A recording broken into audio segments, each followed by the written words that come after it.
If this story of loss and rebirth touched your soul, gift me that like as one who extends a hand in the darkness. And tell me, how do you think this story ends? Perhaps your ending is part of the same song that all of us, at some point, have. Silently sung, the spring of 1883 arrived in Montana Territory with an empty promise for Eveline Carter. The green sprouting in the fields seemed like mockery against the gray that inhabited her inside. Since her father's death, the small property had become a vessel of echoes, where every creak of the wooden floor was a reminder of her loneliness at tea. 23, Eveline had learned to survive in a world that did not forgive female weakness. Her hands, once soft, now showed calluses that mapped her resistance. Each morning she repeated the same ritual, waking before dawn, feeding the few animals she had left, repairing what she could of the broken fences, and listening to the wind whistling through the roof boards as if trying to communicate with her. Carter Ranch had been prosperous when her father was alive. Now it was a shadow of what it once was, as if the land itself had decided to wither along with the old man's absence. The wear wasn't just physical, it was a deterioration that seemed to spring from the very bowels of the property, spreading like invisible roots beneath her feet. That May afternoon, Eveline sat on the weathered porch with a cup of cold coffee between her hands. She observed the horizon where the sky began to darken with threatening clouds. The sensation of storm tightened her chest like a premonition. It wasn't just the rain she feared. It was the certainty that another night would find her listening to the patter of water against the roof, alone with her thoughts and the whispers of the past. Tomorrow, she murmured to herself as she did every sunset. Tomorrow I'll fix the leak in the stable. But she knew as her words faded into the air that tomorrow would bring new urgencies, new breaks, and the same loneliness that crawled like dust through the corners of the house. Eveline had learned to survive, but she couldn't remember what it felt like to be alive. The first drops hit the dry earth like impatient fingers. Eveline was collecting clothes from the clothesline when she distinguished that figure silhouetted against the grey horizon. A solitary rider advanced toward the ranch, his silhouette blurred by the curtain of rain that was beginning to thicken. Her heart raced. Solitary travelers rarely brought good news, and even less so for a woman living alone. With precise movements, she entered the house, left the half-folded clothes on the table and took the rifle her father had taught her to use when she barely reached the height of his elbow. The cold metal against her hands gave her a false sense of security. She returned to the porch and waited, the weapon firm between her fingers, her eyes narrowed to make out the stranger approaching. The black horse advanced with difficulty over the mud that was beginning to form. The man led it firmly but without roughness, a detail that Eveline did not overlook. When he was close enough, he stopped his mount at a respectful distance. Water streamed down the brim of his worn hat, forming small rivulets that descended over his partially hidden face. Even so, Eveline distinguished clear eyes that observed her cautiously. "Good afternoon, ma'am," said the man with a deep but soft voice, removing his hat in a gesture of courtesy that seemed to belong to another time. "My name is Jonas Whitmore. I'm heading to Fort Benton to trade furs, but the storm has caught me by surprise. Could I take shelter on your property until it passes?" Eveline didn't respond immediately. She studied the man, tall, broad-shouldered, under his soaked jacket, several days' beard but well-trimmed. He didn't look like a vagabond nor a cattle thief. He carried a rifle in its holster, but made no move to touch it. "How you can spend the night in the stable," she finally responded without lowering her weapon. "There's dry hay for your horse. At dawn, you must continue on your way." Jonas nodded with a gesture that seemed to contain both gratitude and understanding for her distrust. "You're very kind, ma'am. I won't cause you any trouble." He dismounted with a fluid movement and led his horse toward the stable.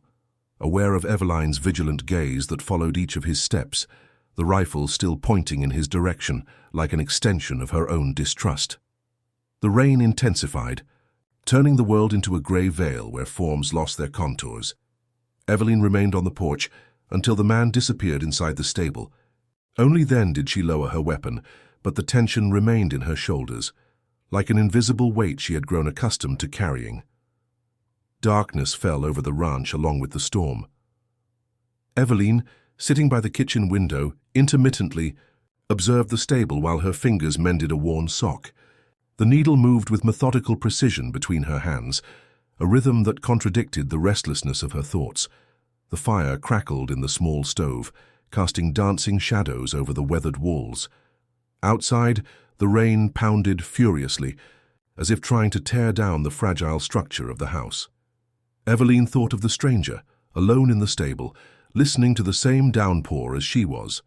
A lightning bolt briefly illuminated the room, followed by the crash of thunder. Eveline startled, pricking her finger.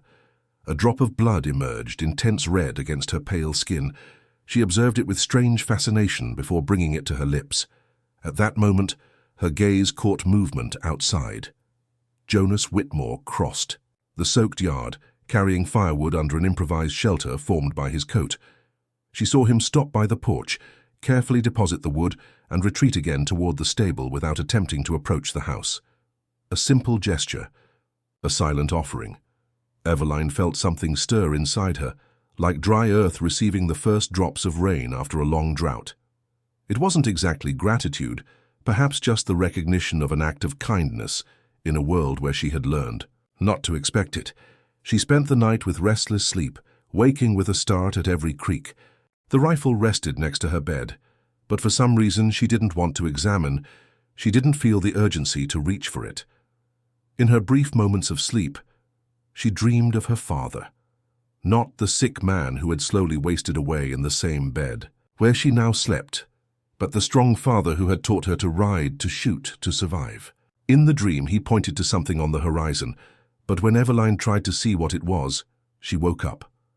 With the first light of dawn, the rhythmic sound of an axe cutting wood pulled her definitively from sleep. She sat up, momentarily confused, until the memory of her guest returned. She dressed hastily and approached the window. Jonas Whitmore, with his torso covered only by a light shirt despite the morning chill, was cutting wood with precise and fluid movements. He had already stacked a considerable amount next to the porch. The storm had subsided, leaving behind a sky washed to an almost painful blue. Eveline remained motionless, observing him. There was a stillness about that man, a calm that seemed to emanate from him like heat from a bonfire.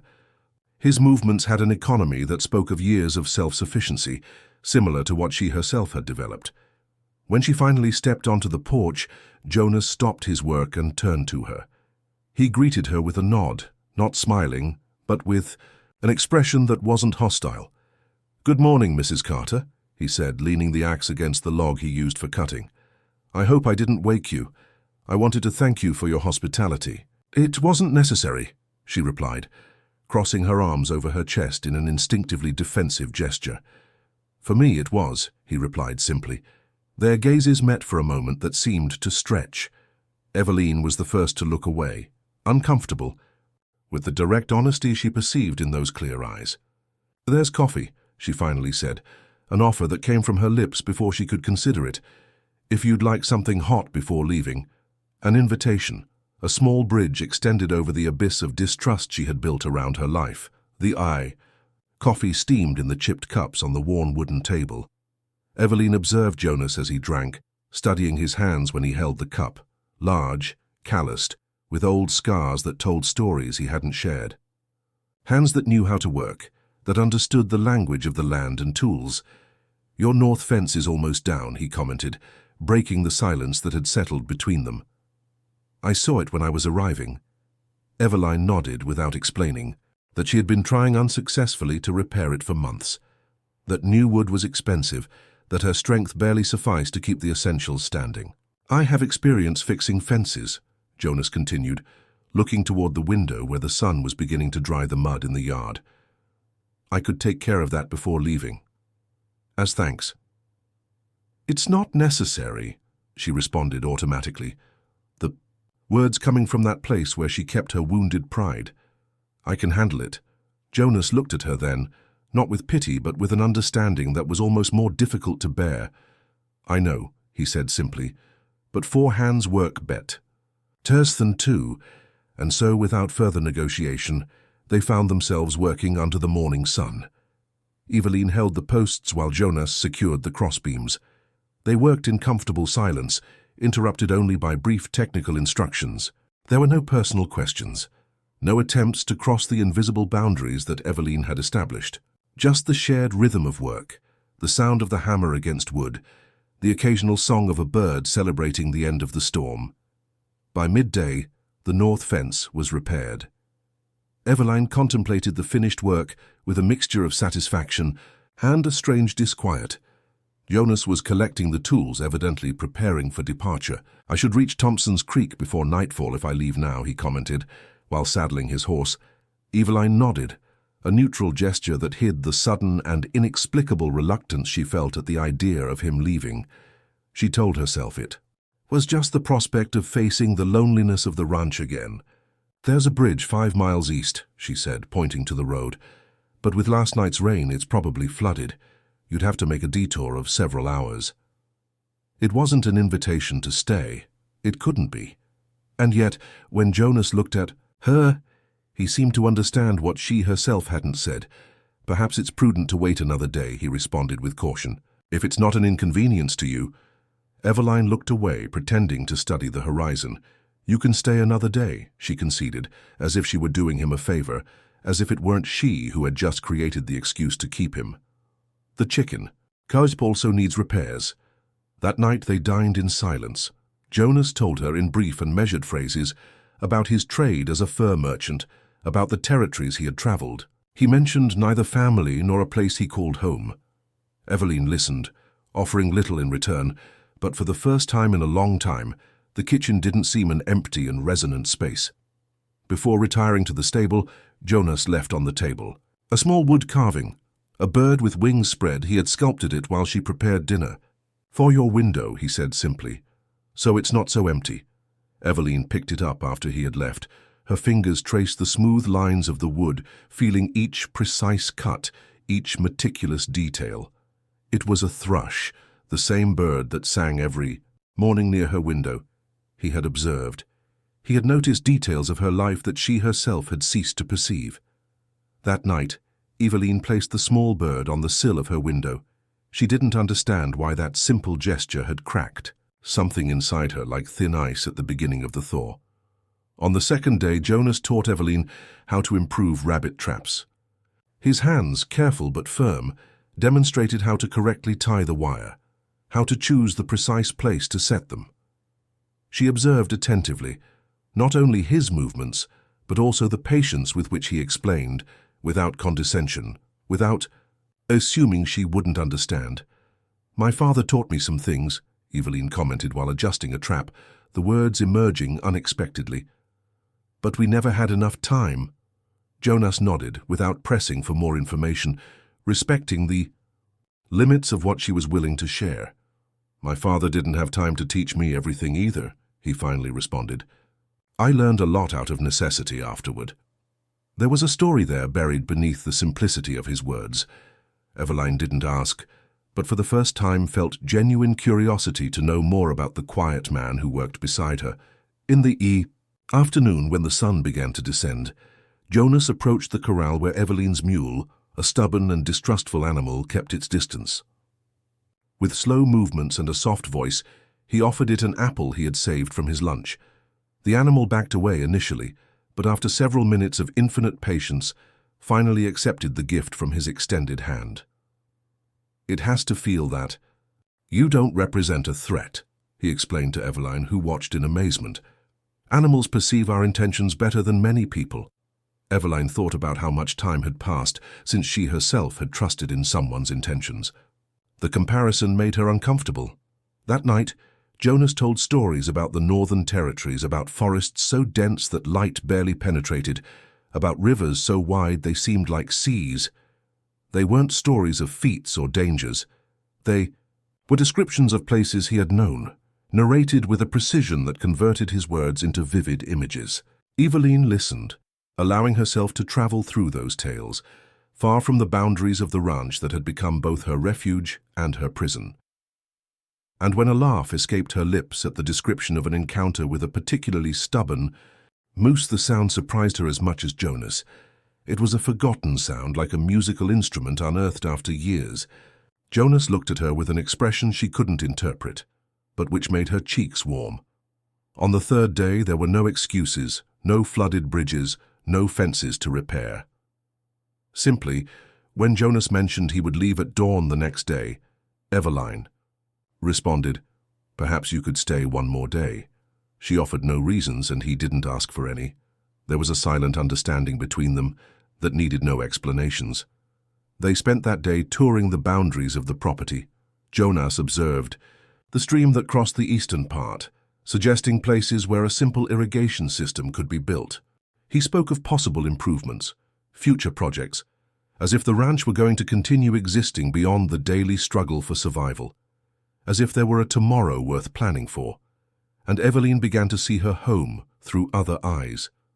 Not as a place that was slowly crumbling, but as one that could revive. Under a wild apple tree while gathering fruit, their hands briefly brushed. A fleeting, accidental contact. Eveline withdrew her hand as if she had been burned, but the heat persisted on her skin long after. The fourth night came with a clear sky where the stars shone with an almost painful clarity. Eveline and Jonas sat on the porch after dinner, the silence between them comfortable like an old blanket. The air smelled of damp earth and ripe apples. Eveline observed Jonas's profile silhouetted against the darkness. The silvery moonlight drew shadows under his cheekbones, accentuated the firm line of his jaw. It was a face carved by time and experiences, not conventionally handsome, but with a rough beauty that she found increasingly difficult to ignore. "You've never asked me why I live alone," she said suddenly, surprising herself. Jonas turned his head slightly toward her, his clear eyes almost translucent under the moonlight.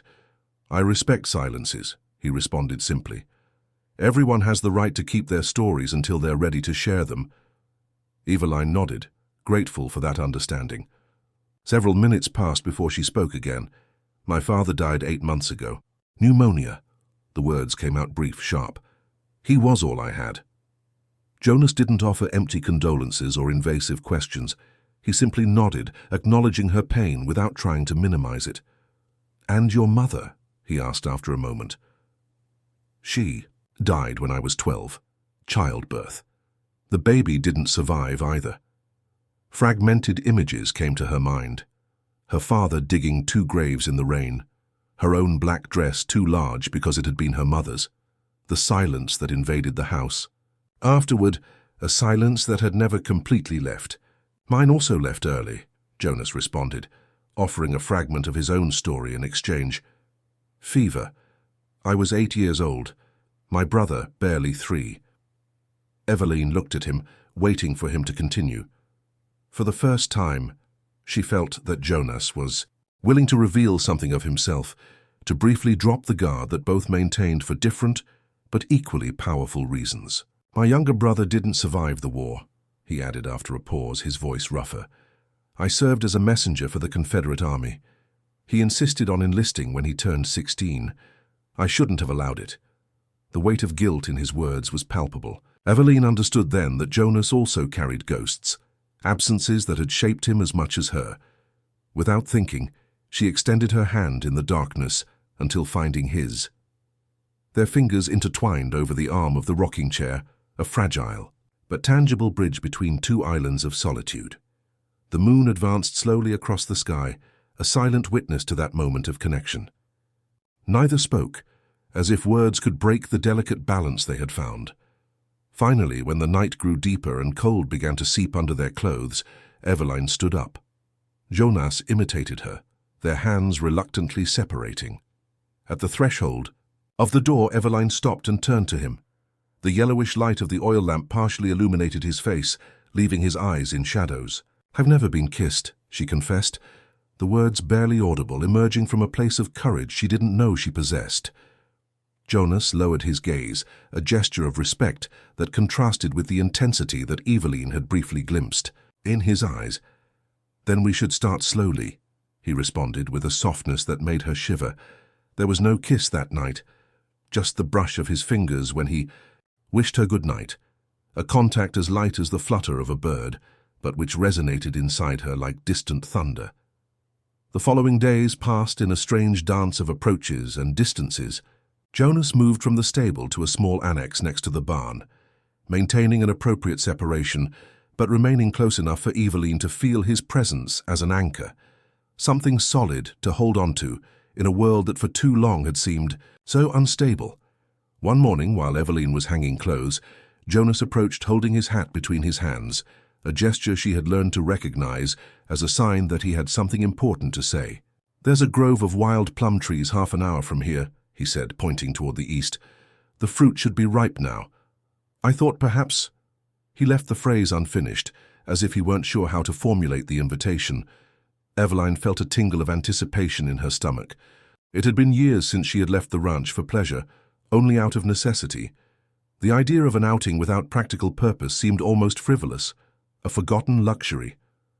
"I have to finish mending the work shirt," she responded. Excuses, emerging automatically, protections against the possibility of enjoying, of desiring. Jonas nodded, accepting her refusal without pressing. "Of course," he said, turning to leave. "But tomorrow," she added quickly before the moment was lost. "Tomorrow we could go?" Jonas's smile was brief but transformed his face, softening the lines of worry that habitually marked it. Eveline discovered that she wanted to provoke that smile again, to see it bloom anew. The next day dawned clear and warm. They rode together, Eveline on her mare and Jonas on his black horse. The man guided her through barely visible paths in the tall grass, as if he had known the territory forever, though Eveline knew he had only explored it in the days since his arrival. The grove appeared before them like a green island in the middle of the golden prairie. The wild plum trees, smaller than their cultivated counterparts, were loaded with purple fruits that gleamed under the sun. They dismounted and tied the horses in the shade. Jonas spread a worn blanket over the grass, a gesture of courtesy that made Eveline smile inwardly. Even in the midst of nature, he maintained a certain sense of formality that she found strangely moving. They gathered fruit in silence, filling the small baskets they had brought. Eveline felt an unusual lightness, as if she had left part of her burden at the ranch. Here, under the dappled dance of light and shadow among the leaves, it seemed possible to imagine a different life. "Try this one," said Jonas, offering her a particularly ripe plum. "It's perfect." Eveline took the fruit from his fingers, noting the velvety softness of the skin. She took a bite, and the sweet juice exploded in her mouth, running down the corner of her lips. She closed her eyes, savoring the moment as much as the fruit. When she opened them, she found Jonas's gaze fixed on her, with an intensity that made her hold her breath. He extended a hand and with infinite delicacy cleaned the juice from the corner of her mouth with his thumb. Time seemed to stop. The bird's song, the whisper of leaves, everything faded until only the point of contact between her skin and his remained, burning like an ember. Jonas leaned in slowly, giving her time to back away, to reject him. But Eveline remained motionless, caught between fear and a longing she didn't know she harbored until that moment. Their lips met in a chaste kiss, barely a brush, the taste of wild plums mixed between them, sweet and slightly tart. When Jonas pulled away just a few inches, Eveline discovered she had forgotten to breathe. "Is this okay?" he asked, his voice rougher than usual. She nodded, unable to form words. Something new had awakened inside her, something that had no name but beat with its own life, like a bird fluttering against the walls of its cage. The second kiss was less tentative. Eveline's hands found Jonas's shoulders, broad and solid under the fabric of his shirt. She felt his fingers graze her cheek, her neck with reverence, as if he feared she might break under his touch. When they finally separated, both breathless, Eveline rested her forehead against Jonas's shoulder. They remained like that, in a still embrace, while the sun began its descent and shadows lengthened in the grove of wild plum trees. "I don't know what we're doing," she murmured against the fabric of his shirt, a confession and a question at once. Jonas stroked her hair with slow, calming movements. "Living," he responded simply. "Just living, Eveline." And for the first time in a long time, that seemed enough. The annual summer dance was a tradition in the small settlement near the Carter Ranch. In previous years, Eveline had avoided attending, uncomfortable at the prospect of compassionate looks and barely disguised whispers. The unmarried daughter of old Carter, the one who lived alone in that ruinous ranch, who would surely end up selling it when winter came in all its harshness. But this year, something had changed in her. When Jonas mentioned he had heard about the dance during his last trip to the town store, Eveline found herself saying, "We could go if you want." The surprise on Jonas's face quickly gave way to a contained smile. "I'd like that," he responded, with that direct simplicity she had come to appreciate, "but I don't have appropriate clothes for a dance." Eveline thought of the trunk she kept under her bed, where rested the few belongings of her father's that she hadn't been able to part with. "My father had a suit," she said, the words coming with less difficulty than she had imagined. "He wasn't vain, but he said a man should have at least one good suit for Sundays and burials." That night, she carefully extracted the black suit from the trunk, along with the only white shirt that remained. Her father's scent, a mixture of tobacco and the pine soap she herself made, had disappeared from the fabric, replaced by the dry, dusty smell of things kept too long. While ironing the shirt, she remembered the last time she had seen her father wear it, on his own deathbed when he insisted on departing with dignity. A knot formed in her throat, but it wasn't just pain she felt. There was also a strange comfort in the idea that her father's clothes would have a new life, that they would serve for something more than remembering death. The day of the dance, Eveline unearthed the only dress she had kept of her mother's, adjusted years ago to her own figure.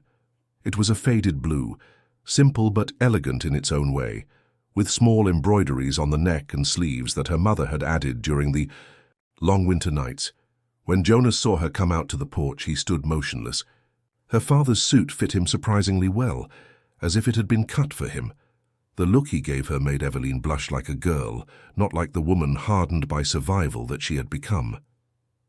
"You're beautiful," he said, the words as simple as they were sincere. The town was an hour's journey by cart. As they approached, Eveline felt anxiety growing in her chest. What would people think seeing her arrive with an unknown man? How long would it be before rumors began to circulate? The community hall was illuminated with oil lamps that projected a golden glow on the wooden walls. The music of a violin and an accordion mixed with the murmur of conversations and the sound of boots on the polished floor. Upon entering, Eveline felt conversations momentarily stop, all eyes turning toward them. Jonas must have perceived her tension because he gently placed a hand on the small of her back, a gesture of support that she silently appreciated. Mrs. Thompson, widow of the former owner of the store, was the first to approach. Her small, bright eyes scrutinized Jonas brazenly before turning to Eveline. "Eveline Carter, what a surprise to see you here," she said, with a smile that didn't reach her eyes, and accompanied no less. "Jonas Whitmore," he introduced himself, extending a hand with courtesy. "A pleasure, ma'am." "And how is it that we haven't seen you before in these parts, Mr. Whitmore?" asked the woman, her tone apparently innocent, but loaded with insinuations. "I'm a fur trader," Jonas responded calmly. "I go where the work takes me." "I see." Mrs. Thompson's smile became sharp. "And how long do you plan to stay in our little community?" Before Jonas could respond, Eveline intervened. "Long enough," she said with a firmness that surprised even herself. "Now, if you'll excuse us, I believe this piece is ours."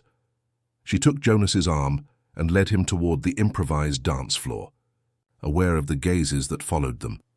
The musicians had just begun a slow waltz, and Eveline was grateful it was a dance she remembered from her youth, when her father made her practice barefoot on his feet.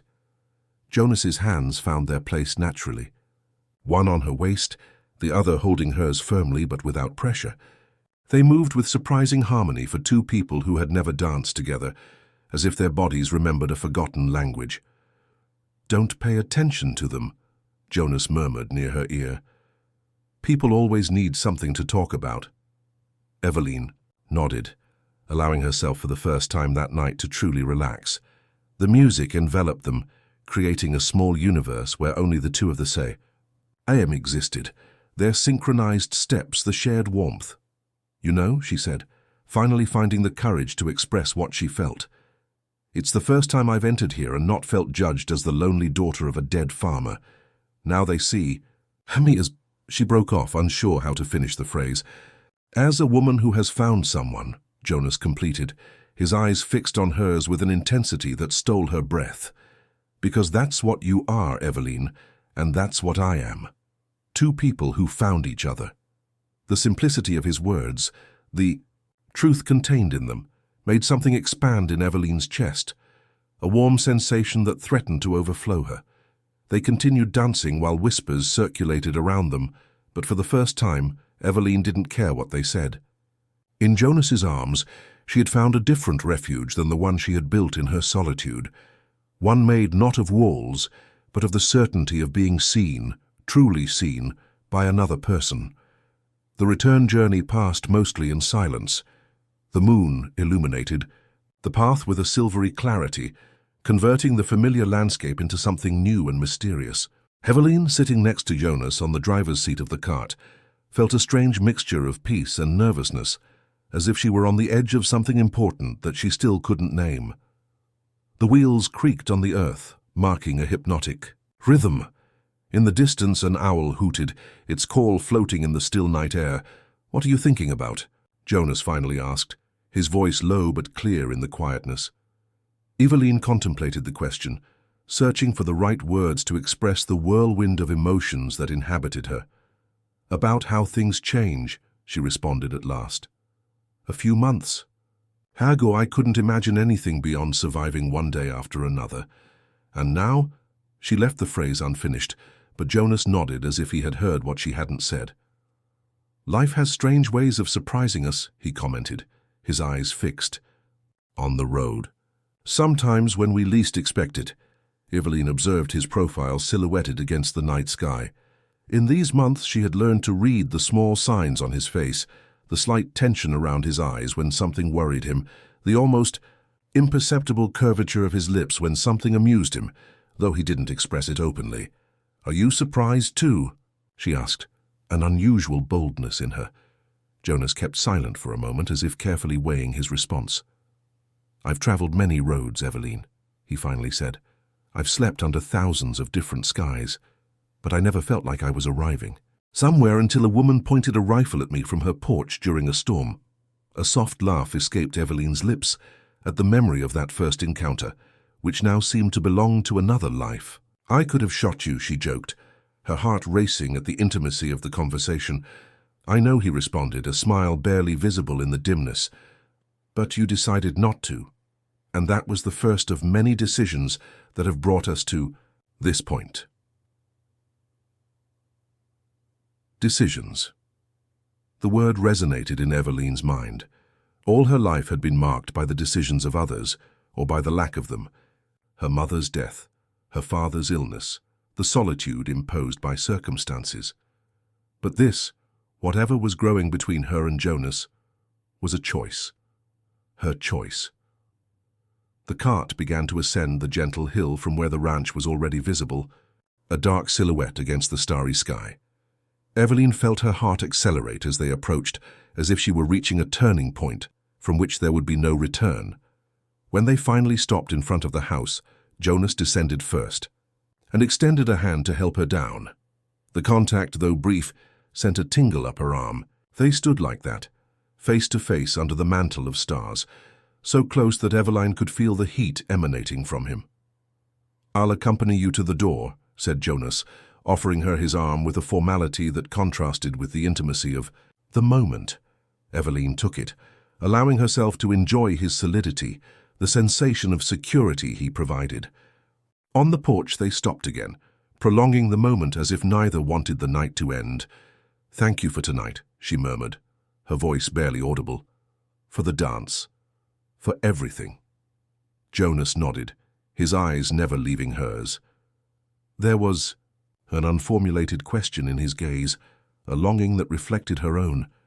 Eveline took a breath, gathering all her courage for the words she knew would change everything. "I don't want you to sleep outside the house anymore," she said, her voice firm despite the inner trembling. "Not tonight. Not any other night." Jonas's expression softened, a mixture of surprise and something deeper, more intense. "Are you sure?" he asked, giving her one last chance to retract. In response, Eveline took his hand and intertwined her fingers with his, a simple but unequivocal gesture, a silent promise. Completely, she responded, opening the door and inviting him to enter. The house into her life, finally without reservations. Summer gave way to autumn, and autumn announced its arrival with fresh winds that made the golden and copper leaves dance. The Carter Ranch began to transform subtly under the joint hands of Eveline and Jonas. The irrigation system he had proposed that first week became reality. Together, they dug ditches, diverted part of the stream, built small wooden gates. Eveline learned quickly, her natural intelligence complementing Jonas's practical experience. When the first waters flowed through the newly created channels toward the dried fields, both stood side by side, contemplating in silence their shared work. "Next spring, this land will give more than it has in years," commented Jonas, passing. An arm around Eveline's shoulders, she nodded, allowing herself to imagine a future that extended beyond immediate survival. A future with abundant harvests, with full stables, with a life that flourished instead of simply resisting. Jonas integrated completely into the routine of the ranch. His skills as a carpenter proved invaluable. He repaired the leaking roof, reinforced the foundations of the barn, built new furniture to replace what had deteriorated over the years. One afternoon, as Eveline returned from collecting eggs, she found Jonas working on an extension of the cabin. New beams rose against the autumn sky, forming the skeleton of what seemed to be an additional room. "What are you building?" she asked, leaving the basket of eggs on a nearby stump. Jonas stopped, wiping the sweat from his forehead with his forearm. He looked at her with a mixture of nervousness and determination. "Another room," he responded simply. "I thought we might need it. Someday." The implicit meaning in his words made Eveline's heart skip a beat. A room for the future, for the possibility of a growing family. It was a promise built in wood and nails, more eloquent than any declaration. She approached him and took his rough hands in hers. The old and recent scars, the calluses formed by years of hard work, all of it now as familiar to her as her own hands. "It's perfect," she said, her voice laden with emotion. "It will be perfect." That night, sitting before the fire that crackled in the stove, Eveline ventured to ask the question that had been circling her mind for weeks. "Don't you ever miss life on the road?" she asked, studying his face for any sign of regret or longing. "The freedom to go where you wanted, to have no ties." Jonas remained silent for a moment, contemplating the dancing flames. When he spoke, his voice had a quiet certainty that dispelled the doubts that Eveline didn't even know she harbored. "I've spent more years than I can count, searching for something I didn't know I needed," he said. "Freedom, some would call it. But I've discovered there are different types of freedom, Eveline. There's the freedom of not belonging anywhere, and there's the freedom of choosing where you belong." He turned to her, his eyes reflecting the fire and something deeper, more permanent. "I've chosen," he added simply, "and I wouldn't trade this life for any other." Eveline rested her head on Jonas's shoulder, feeling something settle inside her, like earth after rain. It wasn't the tumultuous passion of the romantic novels she had read in her youth. It was something more solid, more enduring. A love built, stone by stone, day by day, with shared work and mutual respect, with vulnerabilities revealed and strengths discovered. Her roots, once solitary and barely clinging to arid soil, now intertwined with his, creating something stronger than either could have been separately. Winter arrived with its white mantle, transforming the ranch into a dreamlike landscape of bluish shadows and diamond sparkles.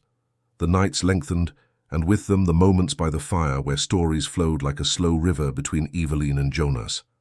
One particularly cold afternoon, while snow accumulated against the windows, Eveline unearthed an old trunk from the attic. It contained scraps of fabric, some inherited from her mother, others acquired in rare trips to town, colors that had remained dormant for years between layers of paper and dried bundles of lavender. "What will you do with that?" asked Jonas, observing her from his chair, where he was carving a small wooden animal with his knife. "A coat," she responded, spreading the fabrics on the table, creating a mosaic of textures and tones. "For you. Yours barely protects you from the cold." Jonas left his carving half-finished and approached. His fingers gently touched a piece of dark blue wool. "You don't have to do this," he said, though his eyes revealed contained emotion. "I want to do it," replied Eveline with simplicity. "These fabrics have stories. They deserve to be used, not remain forgotten in a trunk." During the following weeks, while snow isolated the ranch from the outside world, Eveline worked on the coat. Her hands, which had learned to handle heavy tools and rough tasks, rediscovered the delicacy of the craft her mother had taught her. Each stitch was deliberate, each seam a silent declaration. The piece of blue wool which had been part of a blanket her father used on the coldest nights formed the back. A scrap of her mother's old vest became the lining of the pockets. A fragment of a tablecloth that had survived numerous family celebrations reinforced the cuffs. While she sewed, she shared with Jonas the stories behind each piece. They weren't grand tales of feats or adventures, but small vignettes of an ordinary life. The Christmas when her father had given the blue blanket to her mother's laughter when wearing the new vest, the meals shared around the table. Covered with that tablecloth, Jonas listened attentively, absorbing these fragments of her past like thirsty earth receives rain. In exchange, he offered his own stories, his mother's voice singing while mending clothes by the fire, his father's characteristic whistle when returning from work, his little brother's face illuminated by excitement when learning to ride. Through these shared narratives, they wove a new tapestry between them, intertwining their past lives with the present, creating a joint story made of individual memories that no longer remained isolated. One night, while the storm roared outside, Eveline finished the last stitch. She held the completed coat in her hands, surprised by the emotional weight the garment had acquired. It wasn't just a coat. It was a map of her history, an offering, a material promise. "It's ready," she said, extending it toward Jonas with a gesture that contained much more than the simple delivery of an object. He rose slowly from his chair and took the coat with reverence. He held it before him for a long moment, his fingers tracing the seams, recognizing each piece Eveline had told him about. "It's the most valuable thing anyone has ever given me," he murmured, his voice rough with emotion. He put it on slowly, as if performing a ritual. It fit him perfectly, as if it had been designed for him from the beginning. The diverse but harmoniously combined colors seemed to reflect the nature of their union, different with their own stories, but forming a complete whole. Eveline approached and smoothed an imaginary wrinkle over the shoulder of the coat. Her hands remained there, feeling Jonas's warmth through the wool. "You carry with you parts of what I was," she said quietly. "And you've helped me discover what I can be." Jonas covered her hands with his, holding them against his chest where she could feel the steady beat of his heart. "And you have given me what I never knew I needed," he responded. "A home. Not these walls, not this ranch. You, Eveline, you are my home." The confession, simple but profound, filled the space between them with an intimacy that transcended the physical. It was a connection that had been forged slowly, with each shared day, each work done together, each exchanged story. Outside, the snow continued falling silently, isolating them from the world, but creating a sacred space where only the two of them existed, wrapped in the warmth of their mutual recognition, dressed in the scraps of their pasts and the tacit promise of an interwoven future. Spring came early that year, as if nature itself was impatient to renew. The fields turned green with a vigor the ranch hadn't seen in years, nourished by the irrigation system that had proven its worth. Eveline observed the tender shoots emerging from the earth with a sense of renewed wonder, as if it were the first time she witnessed the miracle of life being reborn. But it wasn't just the land that was flowering. In recent weeks, Eveline had noticed changes in her own body, an inexplicable tiredness that invaded her in the afternoons, morning nausea that surprised her upon waking, a strange sensitivity to smells she barely registered before. At first, she attributed these symptoms to the intense work of the season, to the changing diet with the arrival of new fresh foods. But one morning, while Jonas repaired a fence in the north field, Eveline sat on the porch and counted days on a small calendar she kept on her bedside table. The revelation hit her with the force of a sudden storm. It had been 2 months since her last bleeding. Her hands flew instinctively to her belly, still flat, but which she now imagined containing a new life, fragile and miraculous. A life created between Jonas and her, a bridge between past and future, a promise of continuity, fear and joy intertwined in her chest. The image of her mother, pale and silent on her deathbed after giving birth to a brother she never knew, appeared like a fleeting shadow in her mind. But alongside that painful memory arose another, her father's face illuminated with pride when holding her for the first time, according to the stories he had told her so many times. Eveline remained on the porch, rocking gently in the old chair, assimilating the news that only she knew for now. She observed Jonas in the distance, his figure silhouetted against the spring horizon, strong and constant as he had shown himself to be since that first day of storm. How would she tell him? What words would she use to communicate that their lives were about to transform again? The additional room he had built with such care would soon have an occupant. The thought provoked a smile that illuminated her face from within. She waited, until dinner, when both sat at the table Jonas had repaired during the winter. The golden light of sunset entered through the clean windows, projecting elongated shadows on the polished wood. Eveline had prepared a stew with the first vegetables from the garden, and the aroma filled the kitchen with a homely warmth. Jonas ate with appetite, commenting on plans for the following week.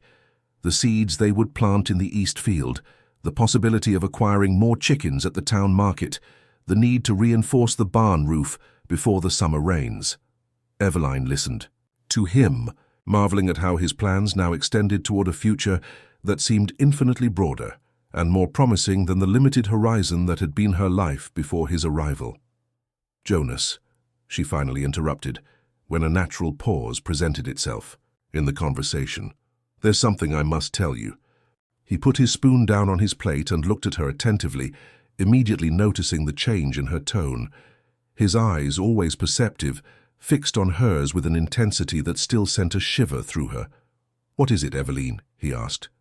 His voice tinged with concern. She took a breath, searching for the right words, but finding only a simplicity that seemed appropriate for the moment. "We're going to have a child," she finally said, the words suspended in the air between them like an offering, a promise, a shared miracle. Jonas remained completely still. For a long moment it seemed he had even stopped breathing. Then, slowly, like a sunrise, an expression of astonishment transformed his features. His eyes moistened, something Eveline had never seen before, not even in the most intimate moments. He rose from his chair, rounded the table with faltering steps, and knelt beside her. His hands, those strong hands that had rebuilt fences and raised beams, trembled slightly as they rested on Eveline's belly. "A child," he repeated, as if tasting the words.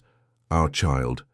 Eveline covered his hands with hers, feeling the warmth they shared, the connection that now extended to a third life that was just beginning to form. "Are you happy?" she asked, though the answer clearly shone in Jonas's eyes.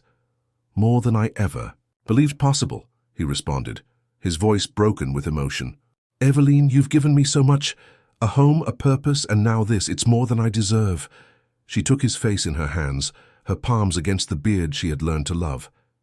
"It's exactly what you deserve," she said firmly. "What we both deserve." That night, while the new moon hid its face and the stars shone with particular intensity over the ranch, Eveline and Jonas remained for a long time on the porch, talking in low voices about the future. They weren't just practical plans, though there were those too. How to adapt the new room for the baby, what supplies they would need, the possibility that Mrs. Williams, the town midwife, would assist them when the time came. They were also shared. Dreams, hopes they dared to formulate aloud for the first time. What their child would be like, whom he would resemble, what they would teach him, how they would protect him from the harshness of the world without isolating him from its beauties. The seed planted between them wasn't just the child growing in Eveline's womb. It was also this new capacity to imagine a joint future, to project themselves beyond the day-to-day in which both had lived for so long, each in their own way, trapped in a survival without horizon. Now the horizon extended before them, as vast and promising as the Montana prairies under the infinite sky. Autumn was painting the landscape in ochres and copper when the moment arrived. Eveline felt the first contractions at dawn, while feeding the chickens in the coop. The dull pain that began in the lower part of her back and extended like a wave toward her swollen belly. Jonas had insisted that Mrs. Williams, the midwife, install herself at the ranch 2 weeks before the estimated date. The woman, with grey hair and gentle but firm hands, had prepared everything necessary with a reassuring efficiency, born of decades of experience. "It's time," announced Eveline when she entered the kitchen, where Jonas and Mrs. Williams shared an early coffee. The following hours passed in a nebula of pain and waiting. Jonas was banished from the room by the midwife, who argued that men only hindered the process, but he was allowed to enter briefly each hour to hold Eveline's hand and whisper words of encouragement. During one of these visits, while Eveline rested between contractions, she squeezed Jonas's hand with surprising strength. "If something happens to me," she began, fear filtering through the pain. "Nothing will happen to you," Jonas interrupted her, with a certainty that admitted no doubts. "You're the strongest person I know, Eveline Carter. Stronger than any storm, than any winter, and I'll be here, waiting for you and our child." The intensity of his gaze, the firmness of his promise, gave Eveline an anchor to hold on to when the pain reached its peak, and it seemed her body was tearing from within. At sunset, when the sun tinted the walls of the room gold, a newborn's cry broke the tense silence of the ranch. A small but powerful sound, the first declaration of a new life claiming its place in the world. "Hey boy," announced Mrs. Williams, placing the baby, still wet and reddened, on Eveline's chest. "Strong and healthy as a young oak." Eveline looked at the creature resting on her, so small and perfect it seemed impossible. She counted tiny fingers, observed the wrinkled face that already showed features she recognized, Jonas's determined chin, perhaps something of the shape of her own eyes. When Jonas finally entered, his steps faltering as if he feared a sudden movement might break the fragile magic of the moment, Eveline saw in his face the reflection of her own amazement. "Our son," she said, extending a hand toward him. Jonas approached and sat carefully on the edge of the bed. His fingers, which had molded wood and tamed horses, visibly trembled when touching the tiny head covered by fine dark hair. "Samuel," he pronounced, the name they had chosen together during the long nights of waiting. "Samuel Carter Whitmore, a name that honored both Eveline's father and Jonas's lost brother. A bridge between their pasts, an anchor for their shared future." In the days that followed, while Eveline regained strength and learned the rhythms of motherhood, Jonas frequently disappeared into the small workshop he had built next to the barn. The rhythmic sound of wood being worked reached the room where she nursed Samuel, a background song that was strangely comforting. A week after the birth, Jonas entered the room carrying something covered with an old blanket. His eyes shone with contained anticipation. "I have something for him," he said, placing the mysterious object next to the bed where Eveline rested with the sleeping baby in her arms. With deliberately slow movements, he removed the blanket, revealing a cradle carved in pine wood. But it wasn't an ordinary cradle. Every inch had been worked with exquisite care. The headboard showed a tree with deep roots and branches extending protectively. The sides were decorated with small forest animals. The posts curved gently inward, like arms ready to embrace. Eveline held her breath at the beauty of the object, immediately understanding that it wasn't just a cradle. It was a declaration, a promise, an act of love turned into tangible matter. "It's beautiful," she whispered, to not wake Samuel. "When did you have time?" "I've been working on it since you told me about the baby," Jonas confessed. "Each night." "A little. I wanted it to be perfect." Her fingers traced one of the carved animals, a small thrush identical to the one Jonas had given her that first week, and which now permanently rested on her window. "It is," she assured, feeling how emotion formed a knot in her throat. "It's perfect, Jonas. He will love it." "I wanted to give him something that would last," explained Jonas, sitting next to her on the bed. "Something he could keep even when we—" He didn't finish the phrase, but it wasn't necessary. Both understood the fragility of life, how fleeting human presence could be. They had learned it the hard way. "It will last," affirmed Eveline with a certainty that came from somewhere deep. "And so will we, Jonas. long enough to see him grow, to teach him, to love him. With infinite care, she placed the sleeping baby in his new cradle. Samuel settled on the soft surface, his small hands moving briefly before returning to the stillness. Of deep sleep, Evelyn and Jonas remained by the cradle, observing their son, marveling at the everyday miracle of a new life, aware of the precious gift entrusted to them and the long road they still had ahead, together. 3 years passed like water between fingers, transforming the Carter Ranch into a place barely recognizable to those who had known it in those days of desolation.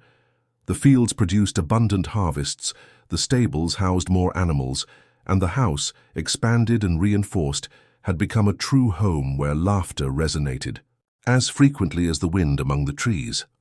One cold autumn afternoon, Evelyn sat on the porch with Samuel asleep in her arms.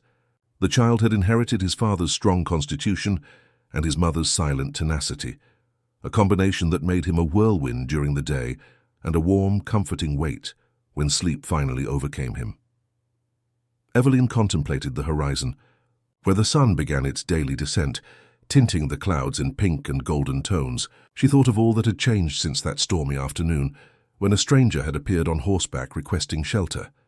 How her life, which seemed destined for perpetual solitude, had flourished in ways she never would have imagined. The sound of firm footsteps on the gravel indicated that Jonas was returning from the field. She observed him approach, noting the small transformations that time had worked in him, some premature grey at the temples, lines of expression around the eyes that spoke as much of smiles as of shared concerns. He wore the coat she had sewn, him, somewhat worn at the elbows but as solid as the day she had given it to him.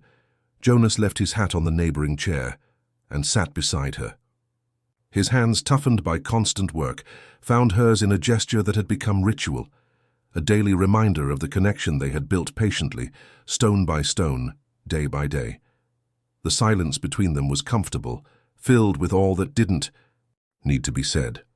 The wind whispered among the trees, bringing with it the aroma of damp earth and fallen leaves. Samuel moved slightly in his sleep, his small fingers grasping the fabric of his mother's dress. "You know," Evelyn finally said, her voice barely louder than the whisper of the wind, "sometimes I wonder what would have become of me if you hadn't appeared that stormy afternoon." Jonas looked at her, his eyes reflecting both the sunset and the depth of his own thoughts. "You would have survived," he responded with simplicity. "You've always been stronger than you believe, Evelyn." She nodded, recognizing the truth in his words. She would have survived, yes, but surviving wasn't the same as living, as flourishing. "And you?" she asked, studying his familiar and beloved face. "Are you still happy to have stayed?" Jonas observed, her with a tired half-smile, his eyes full of a tenderness that still managed to accelerate Eveline's heart, even after all these shared years. "Every day," he responded simply. No more words were needed. Their story was written in every corner of the ranch, in every repair made, in every improvement added. It was in the calluses of their hands and in the lines beginning to form around their eyes. It was in Samuel sleeping confidently between them, the physical culmination of their union, but not the only proof of what they had built together. The sun finally descended beyond the horizon, and the first stars began to appear in the darkening sky. Jonas extended an arm over Evelyn's shoulders, gently drawing her toward him. She leaned against his side, the familiar and comforting weight of his presence now as essential as the air she breathed. In that moment of perfect stillness, while night fell over the Carter Ranch, Eveline understood that the true miracle hadn't been finding someone to rescue her from her solitude. The miracle had been finding the courage to allow it to happen, to tear down the walls she had built around her heart, to risk living fully instead of simply existing. The silence that had once been her only companion had transformed. It was no longer the empty echo of absence, but the serene fullness of a shared presence, a silence that, like well-worked land, had flourished with new possibilities, new lives, new beginnings. And as the stars continued appearing one by one in the night sky, Eveline Carter Whitmore closed her eyes and gave thanks for the storm that had brought a stranger to her door, for the courage she had found to invite him to stay, and for all the days that had followed, weaving together the delicate but resistant fabric of a shared life.